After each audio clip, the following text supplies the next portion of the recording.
Hello everyone, welcome to my channel unfold learning NCERT. और आज मैं लेकर आई हूँ आपके लिए एक और solution video from NCERT mathematics class 11 chapter 9 straight line, जिसकी एक्सरसाइज 9.1 हम सॉल्व कर रहे थे। और इस एक्सरसाइज के question number 1, question number 2 and question number 3 मैं प्रीवियस वीडियो में कंप्लीट करा चुकी हूँ। अगर आपने मिस कर दिया है इसका इंट्रोडक्शन पार्ट और बाकी के question, so you can see in the description box of this video, जहाँ पर मैंने प्लेलिस्ट की लिंक प्रोवाइड की है। तो बाकी के सॉल्यूशंस आप वहाँ से जाकर देख सकते हैं। और अगर आपको मेरा ये चैनल और मेरा ये कंटेंट अगर यूज़फुल लगता हो, अच्छा लगता हो, तो प्लीज़ लाइक शेयर ज़रूर कीजिएगा और ज़रूर बताइएगा कि आप कहाँ से मेरा ये वीडियो देख रहे हैं और किस स्कूल में पढ़ते हैं। तो क्वेश्चन नंबर 4 से हम स्टार्ट करेंगे आज। Find a point on x axis which is equidistant from the point 7,6 and 3,4। तो मान लेते हैं हम यहाँ पर ये हमारी y एक्सिस है और ये हमारी x एक्सिस है। This is y axis and this is x axis. तो जिसपे कि हमको दो पॉइंट्स इक्विडिस्टेंट है, पॉइंट जिसका एक्स एक्सिस पे ये लाई कर रहा है। तो मान लेते हैं 7,6 समवे हियर यहाँ कहीं होगा। जस्ट मैं अप्रॉक्सीमेट मार्क कर रही हूँ 7,6। और दूसरा पॉइंट कुछ यहाँ हो सकता है 3,4। ठीक है, इसको मार्क कर देते हैं A, इसको मार्क कर देते हैं B। और एक पॉइंट एक्स एक्सिस पे लाई कर रहा है, दैट इज मान लीजिए C। ठीक है, तो C के कोऑर्डिनेट्स हम यहाँ क्या लिख सकते हैं? हम एज्यूम कर सकते हैं C का कोऑर्डिनेट यहाँ पर x है और x एक्सिस पे y की वैल्यू तो 0 होती है। ठीक है ना, तो इसके कोऑर्डिनेट क्या हो गए? x, 0। तो हम यहाँ एज्यूम कर लेते हैं let the point on x axis lie on C x, 0। ठीक है, और इन दोनों का जो डिस्टेंस है इससे इस क्या, ये दोनों डिस्टेंस क्या है? इक्वल हैं। ठीक है, we know that BC is equal to AC। ठीक, अब हम इसके अंदर डिस्टेंस फॉर्मूला अप्लाई कर सकते हैं। So under root of x2 minus x1 मतलब x माइनस 3 का whole square plus y2 minus y1 0 minus 4 का whole square under root of x minus 7 का होल स्क्वायर एंड 0 माइनस 6 का होल स्क्वायर। ठीक, इसको सॉल्व कर लेते हैं। We get here x square minus 6x plus 9, 4 4 16 is equal to under root of x square minus 14x plus 49 plus 36। ठीक, अब हम इसको सॉल्व करेंगे तो यहाँ आ जाएगा under root of x square minus 6x plus 25 और ये आ जाएगा हमारे पास यहाँ पर x square minus 14x plus, इसको सॉल्व करेंगे we will get 85। Now squaring both sides. ठीक, ये स्क्वायर रूट हट जाएगा, हमारे पास बचेगा x square minus 6x plus 25 is equal to x square minus 14x plus 85। ये एक्स स्क्वायर से एक्स स्क्वायर कैंसिल, यहाँ बचे माइनस 6, इधर आएगा तो ये प्लस 14x हो जाएगा and 85 minus 25 we get here 8x is equal to 60। So 60 x की वैल्यू हो जाएगी 60/8। सो ये आ जाएगा हमारे पास 15/2। Therefore coordinates of C are 15/2, 0। तो ये हो गया हमारा answer. Question number 5. Find the slope of line which passes through the origin and the midpoint of the line segment joining the points P 0, -7 and B 8, 0। तो हमें एक graph में यहाँ पर बना लेती हूँ इस तरीके से। ठीक, this is the y axis and this is the x axis. Marking कर लेते हैं. This is the origin. 1 2 3 4 5 6 7 8 9. -1 -2 -3 -4 -5 -6 1 2 and so on. तो हमारे पास P और B दो कोऑर्डिनेट्स गिवन हैं. That is 0, -4 somewhere here. This is 0, -4. This is point P. और एक पॉइंट B है विच इज़ 8, 0. ठीक.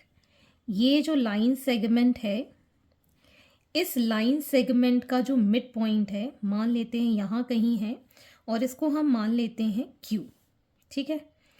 Passing through the origin. ये जो लाइन सेगमेंट है ये ओरिजिन से पास कर रहा है. Let this be origin O, जिसके कोऑर्डिनेट्स हमको पता है 0, 0. तो आपको इसका स्लोप फाइंड करना है इस लाइन OQ का. ठीक है. तो उसके लिए पहले तो हमें स्लोप का फॉर्मूला पता होना चाहिए. स्लोप ऑफ लाइन OQ हम कैसे निकालेंगे? दोनों कोऑर्डिनेट्स का y का डिफरेंस और x का डिफरेंस का ratio. That is m which is y2 minus y1 upon x2 minus x1. इससे हम डिटरमाइन करेंगे. लेकिन हमें ये तो पता है, एक कोऑर्डिनेट पता है, दूसरा कोऑर्डिनेट हमको नहीं पता है. तो उसके लिए पहले हम यहाँ पर PB का मिड पॉइंट Q फाइंड करेंगे. ठीक है ना. ये दोनों लाइन सेगमेंट इक्वल हैं एट Q. तो हमको mid point that is the coordinates of Q which is mid point of PB. ठीक है. तो इसके लिए मिड पॉइंट फाइंड करने के लिए हम क्या करेंगे? Q के कोऑर्डिनेट्स के लिए यहाँ पर अगर ये कोऑर्डिनेट मान लीजिए x, y है, तो हम क्या करते हैं, ये जो दो कोऑर्डिनेट्स हैं 0 + 8 डिवाइडेड बाय 2 कर देंगे एंड y2 + y1 बाय 2 कर देंगे. मतलब 0 - 4 बाय 2 कर देंगे. तो ये आ गए हमारे पास 4, -2. ठीक है. तो Q के कोऑर्डिनेट्स हमारे पास आ गए हैं 4, -2.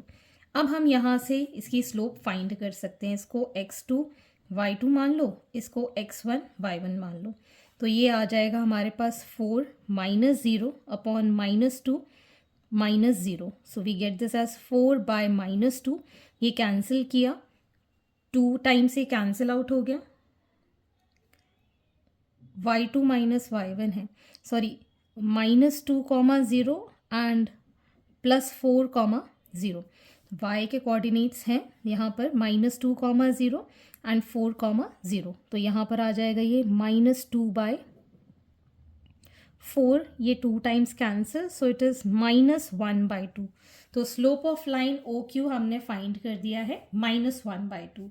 And this minus sign is indicating that x axis से इसका जो एंगल है दिस इज ऑब्ट्यूज एंगल. हमेशा हम इस तरीके से लेते हैं in anticlockwise direction. So यहाँ पर जो एंगल बन रहा है that is obtuse. Moving on to the next question. Question number 6. Without using Pythagoras theorem, show that the points 4, 4, 3, 5 and -1, -1 are the vertices of right angle triangle. तो Pythagoras theorem लगाए बिना आपको ये जो कोऑर्डिनेट्स गिवन हैं इसको join करके जो ट्रायंगल बनेगा वो ये बताना है राइट एंगल है या नहीं. तो पहले तो हम ये कोऑर्डिनेट्स प्लॉट कर लेते हैं. 1 2 3 4 5 6 1 2 3 4 5 6 -1 -2 -3 -4 -1 -2 -3 -4. This is x-axis and this is y-axis. So 4, 4 कुछ यहाँ लाई करेगा. This is 4, 4. ठीक. नेक्स्ट वी हैव 3, 5 यहाँ कहीं लाई करेगा. This is 3, 5. Next we have -1, -1 यहाँ कहीं ये लाई करेगा, -1, -1। इसको अब हम ज्वाइन कर देते हैं। ठीक, तो अब ये जो ट्रायंगल हमको ऑब्टेन हुआ है ये बताना है कि ये राइट एंगल्ड है। पाइथागोरस थ्योरम यूज़ नहीं करना है। तो हमने इंट्रोडक्शन पार्ट में स्लोप का कॉन्सेप्ट पढ़ा था। अगर दो लाइन परपेंडिकुलर होती हैं तो उन दो लाइंस के स्लोप का प्रोडक्ट जो होगा that will be -1। So for lines to be perpendicular, line 1 का जो स्लोप होगा लाइन 2 के स्लोप के साथ अगर प्रोडक्ट करते हैं वी गेट -1। तो ये कॉन्सेप्ट पे बेस हम इस क्वेश्चन को सॉल्व करेंगे। मार्क कर देते हैं इसको A, B and C coordinates. ठीक है, अब हम हर लाइन की स्लोप फाइंड करेंगे। तो slope of line AC find कर देते हैं। सो y2 - y1 upon x2 - x1. So 5 minus of -1 by 3 minus of -1. So it is 6/4 which is 3/2. ठीक है, next is slope of line AB. ठीक है, इसमें भी वही चीज़ करेंगे। 4 - 5/4 - 3 which is 1/1, जिसको हम 1 लिख रहे हैं। Next slope of line BC, y2 - y1 that is 4 minus of -1 by 4 minus of -1 which is +1। ये आएगा यहाँ पर -4 - 5 is -1, तो ये आ जाएगा हमारे पास 5/5 विच इज़ 1। ठीक है, ये स्लोप हम मान लेते हैं m1 और ये स्लोप अगर हम मान लेते हैं m2, तो इन दोनों का प्रोडक्ट कितना आ जाएगा -1। ठीक है ना, therefore we can say that slope of line AB multiplied by slope of line BC is -1. So AB is perpendicular to BC. ठीक, therefore triangle ABC is right angled triangle। ठीक है, और इसमें हम ये भी बता सकते हैं कि कौन सा जो एंगल है दैट इज 90 डिग्रीज। दोनों में कोऑर्डिनेट B कॉमन है। सो एंगल B की जो वैल्यू होगी दैट इज़ 90 डिग्री। तो अगर हम इसको इस तरीके से भी प्लॉट करें, this is B, so AB and BC, AB is perpendicular to BC। So यहाँ पर आप देख सकते हैं एंगल B 90 डिग्री है। So hence these are the solutions and I hope आपको मेरे सोल्यूशन वीडियो ज़रूर पसंद आ रहे होंगे।